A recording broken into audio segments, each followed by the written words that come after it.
Aloha, and welcome to another Candid Conversation. Today we're joined by Alex Kraft, and he's going to give us an update on the happenings within Heave, his business to put customers and buyers of equipment together. But if you recall our last podcast, Alex introduced his app available on Apple and Samsung. So, Alex, how about you bring us up to speed about what's happening? And I like that nice white background with your fresh haircut. That's right. It's good to be now. I think I can call myself a recurring guest now, right? Yes, sir. Absolutely. All right. A, It's a nice to favored a favored recurring guest. perfect. Anybody Uh, over 6'2", I have to pay attention to. we've got a new office where I'm overlooking a marina now. It's nice. White background, things are popping. So I appreciate you having me on. And we worked hard for a couple of years on the online rental and purchasing procurement. And you know, I wrote today that we were making progress with it, but in my gut, it just wasn't taking off like we had hoped. And even though we were helping rent and sell equipment, and so in my gut, I felt like we were helping what was an inconvenience more than what some people I like the phrase hair on fire problem, even though I don't have hair. But um and so yeah, I mean, we were making it easier to rent and buy equipment, but at one point, as some people pointed out, it was still getting done. And yeah, it was an inconvenience, but uh we just weren't, we were struggling to to find those kind of like wow moments with it.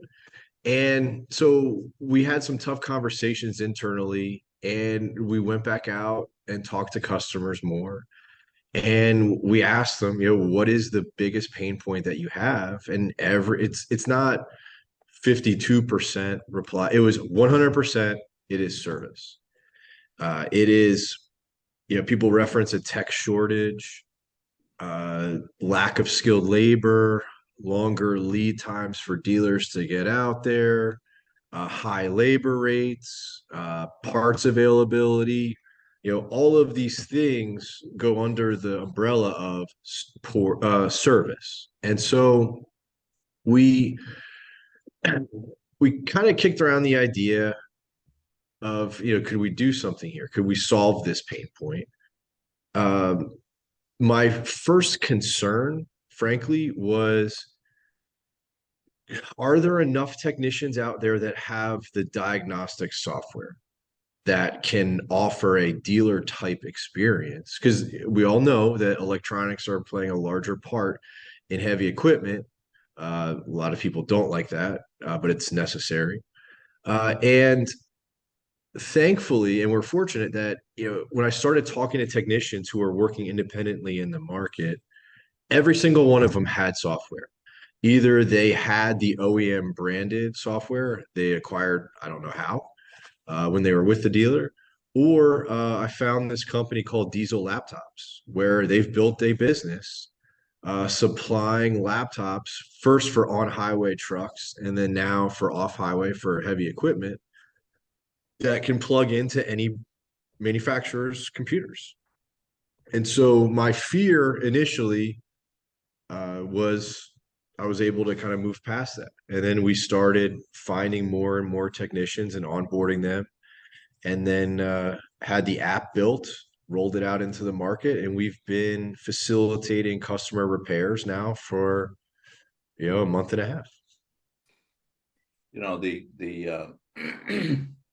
you and I've talked about it, I think, in offline and also online, that the future for the equipment world is services. It isn't things. It's not machines. It's not parts. Right. And monitoring equipment for customers is a service that is also lacking. But what you've stepped into with the recognizing the gap, have they got the software to do the diagnostics? Now, first of all, that means that I can be on the machine, but secondarily with telematics, I don't even need to be there. Mhm. So I can be doing a fair amount of remote diagnostics as well. Mhm. But with that circumstance, and the pain point being backlog, which is Mhm. how dealers hold labor efficiency, Mhm. and supposed shortage of technicians, and I say supportive because there isn't one, but everybody talks about one. It makes them feel better. That's right. The customers are very rarely homogenous on their brand. So if I'm the cat dealer, Komatsu, Deere, Volvo, Case, and I'm going to hurt some people's feelings by leaving them out, but using those five, and one of my guys goes out to the customer, they're not able to look after other equipment. Right. Have you found that your guys are able to look after that in a different way? Yes. The versatility of an independent technician is unmatched. Because you're right. If I have a cat machine down, the cat technician comes out, he fixes that.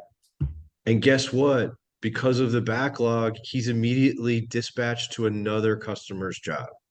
That's just the way it works. And one of one of the huge wins that we had early on that I didn't necessarily think through the impact of was we had a cat excavator was down, customer put it in through the app, technician gets assigned, goes out there, fixes it, and then the customer says to him, "Hey, while you're here on this job site, can you look at this John Deere wheel loader?"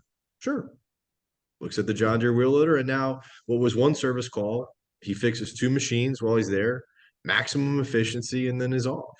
And so that's just something that you know the dealer can't do. You are limited to the one brand, and it's a great overall service experience from the customer's perspective.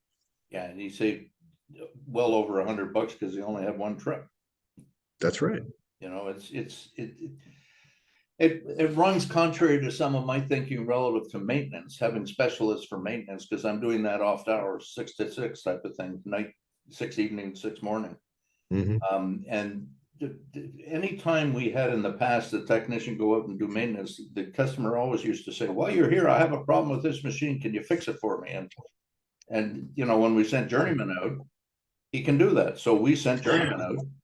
But what that did was it meant that our rate was our standard repair rate when the competition was maintenance rates, which is half of that. Right. So it's a really interesting gig. How have the technicians responded to you? They've loved it. Which is a big difference between what we're doing prior to service. So, and this drove me crazy because it doesn't make sense to me, but I'll still, I'll take the L on it. What I couldn't believe was when we were, had the sales and rental procurement tool, salesmen weren't telling anyone that they were using it. Like they wouldn't tell another sales rep that was within the same dealership. They weren't competing. They had different territories. There's no risk of like losing business. Yeah, but they just wouldn't tell anyone. And I think maybe, if you break down the psychology of it, it's well, maybe the dealership will think that I'm expendable because if they find out that I'm getting a lot of deals through this, technology company, they'll just fire me and then my job will be replaced. I don't know, but they weren't telling anyone. With the technicians, it's been complete opposite. Obviously, they know that it's their skills that are the most important. Like we have no chance of replacing technicians, but they love um, that we're solving two big problems for their two biggest problems, frankly, is number one, finding new work. Uh, every independent guy that you talk to, they have the same profile. More than likely they started at a dealership and then decided to go on their own. And so typically they will work on the same customers that they used to service their equipment when they were at the dealership. But they have a small book of business. And so they, in order to get new customers, it's all word of mouth, or they're driving just like a salesman, they're putting a business card on a piece of equipment. So that's the first problem we solve right away. There is a steady flow of customer repair requests that come through our app. They see it, they see who the customer is, what the issue is, the machine, and then where it's located. So they can choose to answer whichever request they want. And then the second piece that we solve for them is payment. So the technician invoices Heave when the work is complete. We invoice the end use customer. So now we eliminate the accounts receivable function for them. We just pay them. We pay them quickly. And so with those two things in practice, technicians have been telling other technicians about us. Yeah, the same thing's true with customers. Mhm. Customers will be telling other customers because they've all got the same problem. That's right. You know, it's weird, Alex. The labor market share at OEM dealers, and it's going to vary, but if you hit 15% market share in labor, you're doing well. The best in class might be as high as 30. And that's down considerably over the last 10, 20, 40 years. But nonetheless, that means, 70 to 85% of the available labor in the market is not being looked after by an OEM dealer that sold the machine. Mm-hmm. The rental selling facilitation, it's probably ahead of its time, but Mm-hmm.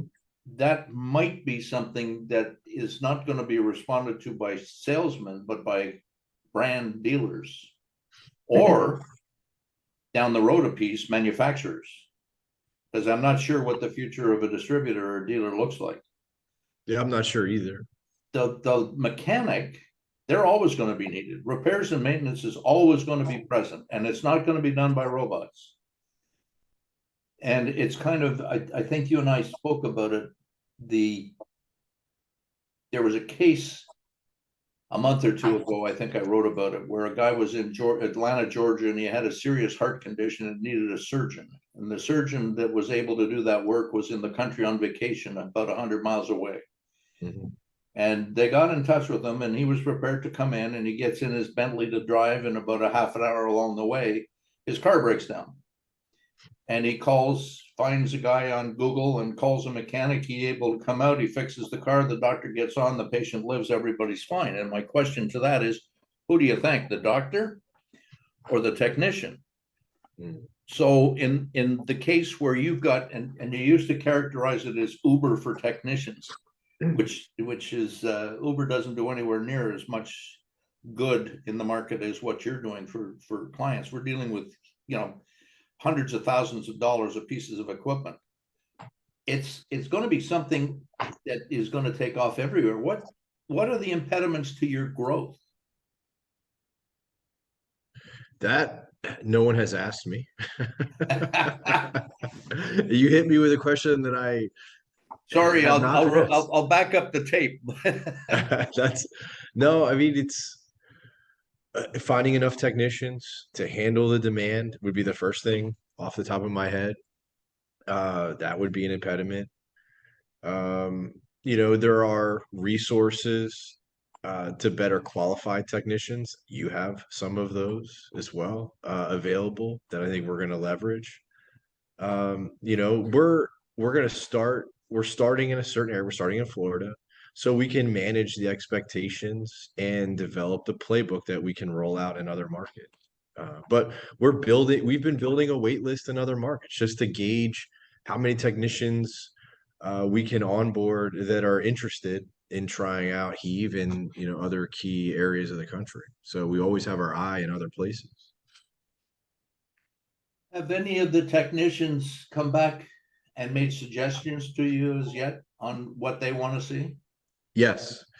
A couple guys early, and I love that too, because it shows that they're engaged, that they're thinking through it. So, one guy was asking about like being able to, take the job notification and have it speak to his Google Calendar We have that functionality, which is great. You know, if you click on a link, it gives you the directions straight from your phone to the job site where they have to go. Where we'd like to be in the not so distant future is I'd mentioned that the technician invoices us. I would like to give them the software within the app where it's just all right there, and it helps them invoice us even faster, because that ultimately means a faster invoice to the customer, which everyone likes. So we've had some suggestions along those lines already. Yeah, and on those, we need to talk offline because there's people and services that you can tie into that. How about the customers? Are they giving you ideas as well? We've had some, yes, which we are working on. We've started with non-warranty repairs, but there's no reason why it has to remain that way. That yeah, will be fun because we want to be able to complete any kind of repair. You know, we've had customers ask and offer suggestions about certain products, like, hey, can you have guys who do on highway? You know, so now a customer can go to one place regardless of brand or type of equipment. Hey, do you have crane technicians? Hey, do you have road technicians? Can I get a guy to repair a forklift? It's so a lot of suggestions have been about, type of product. Has anybody in the rental industry approached you to look after repairs in the field? So interestingly, so no one from the rental industry, but some of the independent technicians who are on our site have done work for rental companies, and also a couple guys have been hired by dealers. Funny enough, to do some of their internal fleet. So, but we haven't had a rental company reach out to us yet. When we originally talked about this, you were thinking that perhaps customers who had their own mechanics were going to put their own mechanics up there as well. Has that happened as yet? It hasn't happened yet, but I knew it was going to take some time. People have to warm up to the idea because I call it our crazy idea. Uh, I've pitched it to a few customers. And you can tell, they sit back and they had never thought about it. But yes, and I'll use the words carefully because you were very careful when you introduce it as some say, I forget the exact words, but you said some say there's a tech shortage, which you disagree with. But yes, so we think that we could introduce new supply of technicians to the overall market by allowing contractors who have their own technicians on their payroll. If those guys aren't utilized, like there's a customer here in South Florida we've been working with, they have 8 of their own technicians. And when we asked them, like, well, how often are they utilized? There's not a specific percentage they told us, but there's a lot of idle time. Well, if I'm paying those technicians, whatever, $30 an hour or $35 an hour, and 6 of the 8 aren't working on something right now, how about I sub them out on the Heave app? And now there's 6 more technicians in the South Florida market who can fix something. And it's an and the way I approach it too is like I'll ask a customer who downloads our app, who puts something in. I'll ask them, hey, who's your biggest competitor? In the market. If you're a utilities contractor, who's your biggest competitor? Oh, it's so and so. Hey, would you have an issue if your Komatsu excavator was down if that contractor's technician worked on it? And it's something that they've never thought of before. They're like, no, I wouldn't. As long as it gets fixed right, why would I care? It's like, exactly, because right now, a lot of the time when they call in for field service on that Komatsu excavator, it's, hey, we're 1 to 2 weeks out. Well, if we can get you somebody, within 24 hours and he just works for your competitor, isn't that overall a great thing? You've got your machine up and, the contractor had an idle technician, he just kind of paid for himself. A lot of these things are so far ahead of their time that it gets a little frightening. But statistically, it's true. And with data analytics and with artificial intelligence and the cloud and all this other stuff, some interesting truths are coming up. That customer retention for OEM dealers is directly related to the distance that the customer's job site is from the customer's place of business, the dealer's place of business. And the cost of facilities is so large that the dealers aren't going to be putting facilities out where it's convenient. If you look at Europe, they use tents. If you by tents, I mean like what they have at DIA, the Denver airport. It's not really a tent, but it's a tent. That as long as there's a slab and there's drainage, I can put up a tent and take it down, just follow the work. The technicians, the independents particularly, they can go wherever the heck it is, and the customer, the machine owner, doesn't really care how far away they are, as long as they get the service they need, because there is no backlog, either for field or shop. And that takes me to the next place. Have you got any mechanics that have their own shops? We do. A few. Most of them are dedicated field service, though. Right. But we do have some who have their own shop. I mean, these guys, it's a similar profile. They have property, they have their own little shop. They love working on stuff. They love working on cars. They love working on their own stuff in their time off. You know, and so it's interesting to meet some of these guys. When you say warranty, we all assume the original equipment manufacturer warranty. Why are we even playing with that? Why don't we do warranties with Lloyd's, with Aon, with the top insurance carriers, and say, the heck with that, I don't need warranty? Yeah, it's a good question. When I say warranty, I'm talking about the third-party warranty companies. You know, a lot of the OEMs offload their extended warranty to third-party providers after that first year. You know, we used to sell, at Flagler, we'd sell a brand new Volvo L90 wheel loader. Typical extended warranty term would be 3 years. And it would typically be through EP&G or Glen General was another, or Amanta or Specialty. I think now they're a big warranty provider as well. So a lot of those extended warranties in the market are not necessarily OEM branded. They're administered by someone else, and that's what we want to. I see us doing is be able to do repairs for those machines. Customers can buy a machine without warranty. Yes, they can. And get a better price. Yes, they can. Warranty providers will seem to operate on a convention that they'll only pay, a warranty claim can only be paid by one party. That's not true.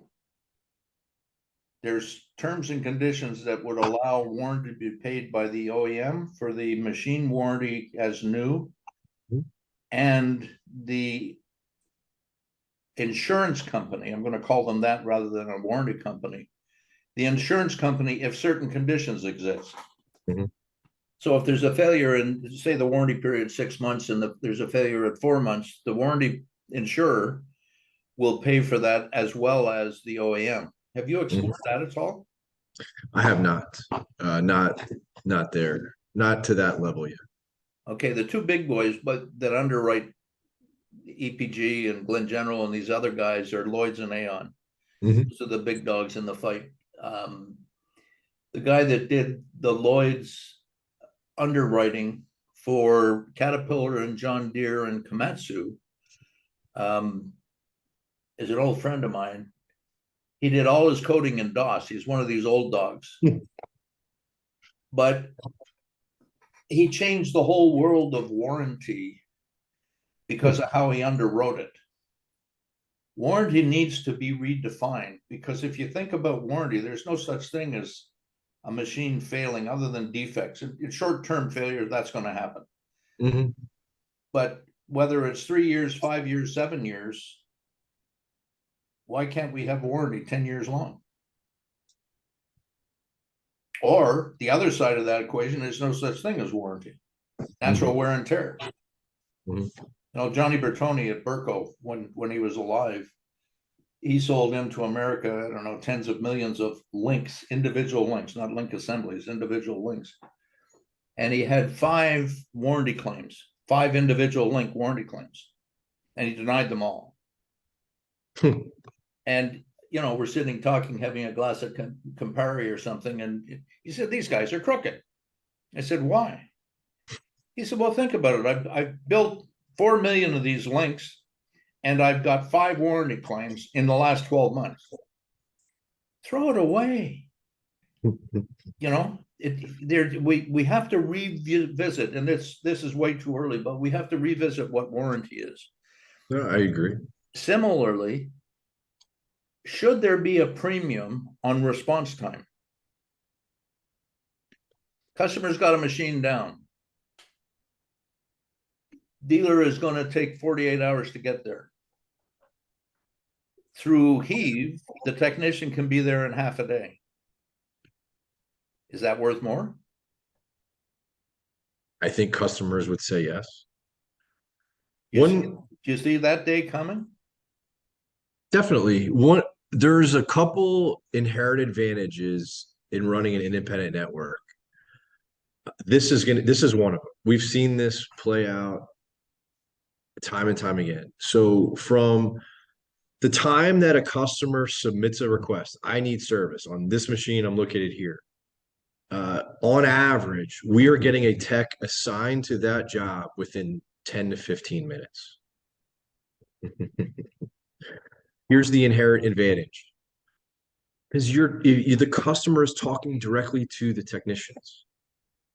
And that is something that the dealer experience is customer has an issue, calls into a service department. You have to talk to a dispatcher. Dispatcher looks at the TV. Everybody brags about having the TV that shows all of their service trucks everywhere. Well, the downside of that is that that person has to synthesize all this information. I have to see where these guys are located. I have to talk to them. I have to figure out where they are in their current job. And then I have to take all that information and then be able to come up with a plan for this guy who just called. That's what takes so long to get communication back about when you can have someone. And with running the independent network, and it's through an app, the customer speaks directly to the technician. And technicians, from what I've seen, the independent guys, they don't overpromise because they're the ones showing up face to face with the customer. And we've been able to get guys, hey, everybody's responding very quickly. And then they're working with the customer. Not every field service request is immediate 911. So we've had specific instances where, they put in the request, the technician gets assigned, they talk right then and there and say, hey, I got a hydraulic leak, but the machine, we can still use it. If you can get out to me by Wednesday morning, that's fantastic. But what I love is, so that's happened sometimes. What I love is that the customer knows that someone is assigned and they know when that person is going to be there within 10 to 15 minutes of sending in the request. That does not happen with the dealer experience. Not just that though, Alex, it's personal. Mhm. They can see the technician. Yes. At the dealership, the technician might not go back to that customer again. Your guy, if he's going to be successful, has to be able to go back again. Yes. The other inherent advantage, right? You have to do good work because it's your brand. It's you as an independent guy. If you take too long, if you screw it up, there's no hiding behind that. The customer's not going to hire you again. That's not the experience with a dealer, right? And so, we want to have that Uber type when the job is done. Hey, rate the technician who just worked on this. Now, how are you doing that? Yes, we are. We're doing it manually, building in the technology now. Like I can't wait for 6 months from now for a customer to be on the app and see, oh, Robert Gray has performed 63 jobs on Heave. Average rating 4.9 out of 5. This customer says, quote, Robert is super professional, showed up, on time, had our excavator pieced back together up around the same day or whatever it is. Like that's going to be really cool. Make it less than 6 months. Well, these engineers, they always tell you, "Oh, it's really it's going to take us a while." We'll crack the whip a little bit. That's why Silicon Valley has beds in the buildings, because they don't let the engineers leave until things are done. I think I've told you about the experience I had with. I'm at a dealership running data processing, and I had two computers, and they were both down. I had 9 stores, and I had a whole bunch of people from IBM floating around the building. The strategy they had was fill the sky with planes. I stood on a desk and say, "Who here can fix this problem?" And 2 hands went up. I said, "The rest of you get out of here." That grading is going to help you immensely. Definitely. I love it's going to be a really cool feature. And I can't wait for as there's more repairs done and there's more ratings accumulated, and it will provide trust. It will provide, and also I think it's going to help us, kind of put people into buckets, right? I think you kind of alluded to this earlier. Like, ultimately, the vision, I think they're going to be pages where it's like, all right, I need a welder. Okay, boom, click on welding. Boom, here's 6 guys in the area. I want a PM tech. I want a crane tech. We've got a couple crane techs already. I want to. I need somebody who can do undercarriage. Here's the list of these guys. So, it's exciting. When a customer signs onto the app, do you give them any statistics about what's happened? Like this month, we've had 7,219 calls. We responded in 22 minutes and fixed the problem within 7 hours. We do not showcase statistics yet, but we're starting to, like on LinkedIn, we're going to start posting like daily. Hey, repair completed with some of those statistics. Technician assigned less than 10 minutes. Technician assigned 5 minutes. Time from request to finish repair 24 hours. And we're going to start highlighting a lot of that stuff. What you started with equipment, mm-hmm. which I think is you are right. It's a convenience. It's an aid, but it's ahead of its time. With the technicians, you're more in the last mile. What Amazon calls the last mile, and that's more critical. And, mm-hmm. and you're seeing results. Rolling it out is going to be different. When are you going to start providing purchasing power to these technicians so they can buy tools and trucks, etc., through you cheaper? That is interesting. It's something I don't have necessarily a timeline, but that's something that we want to help, because I think what we're going to be able to do is provide an opportunity for those that want to go independent to go independent.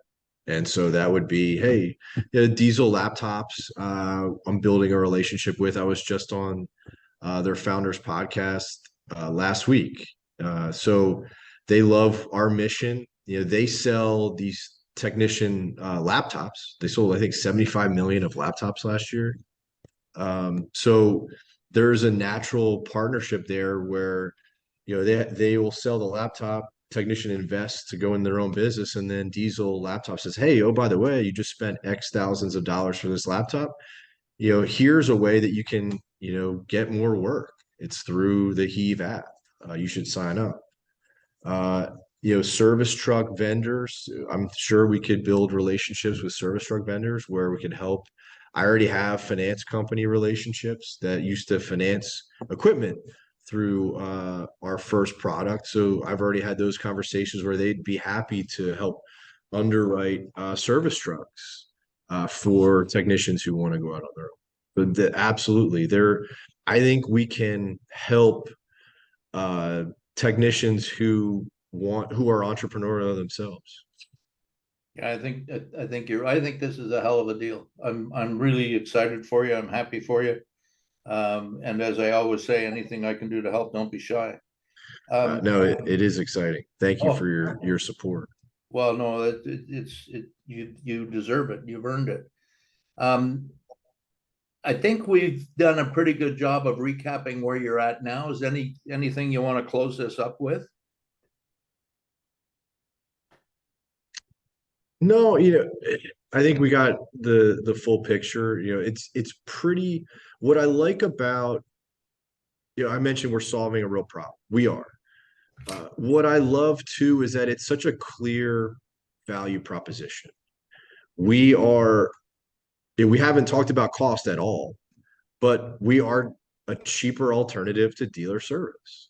So it's irrefutable. I will share one really good use case that happened a couple weeks ago, that would not happen prior. Is that we had a customer who had a water truck down. They tried their hardest to fix it. They couldn't get it up. They put in the request. They had somebody, the next morning. The guy responds right away, and they schedule it for the next morning. And he calls on the way, and they kind of give him the download, and he just knows it's going to be an easy fix. He's dealt with this before. So he gets out there.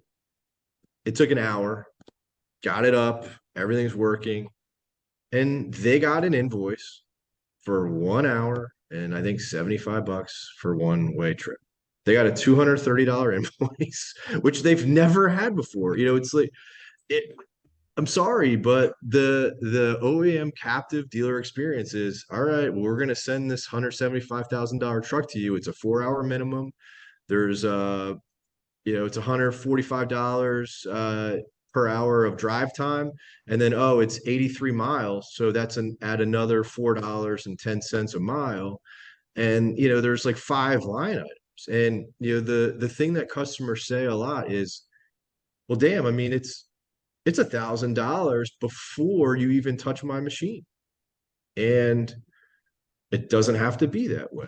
And so what we want to do is be a service company, and a repair is just a repair. We want it to take 1 hour, you know? We want to customers to get up and running fast. We want to help facilitate that and then not overcharge and all the other nonsense.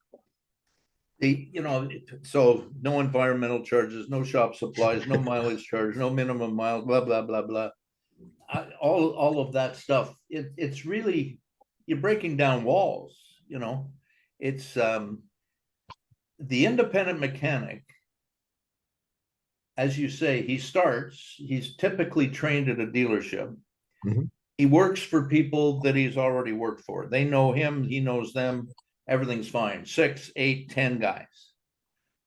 But then they struggle because they don't know how to get additional business. You've knocked down that wall. Mm-hmm. The customer has a backlog that he has to deal with at the OEM. You've knocked down that wall. Mm-hmm. You've taken away all of the add-on charges. You knock down that wall.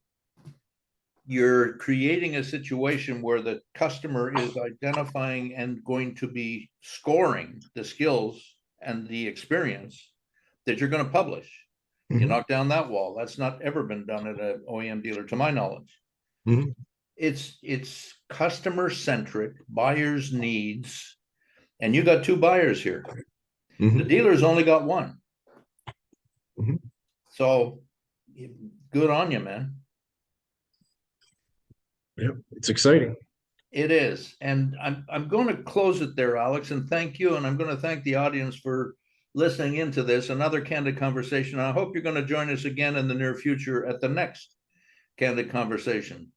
Mahalo.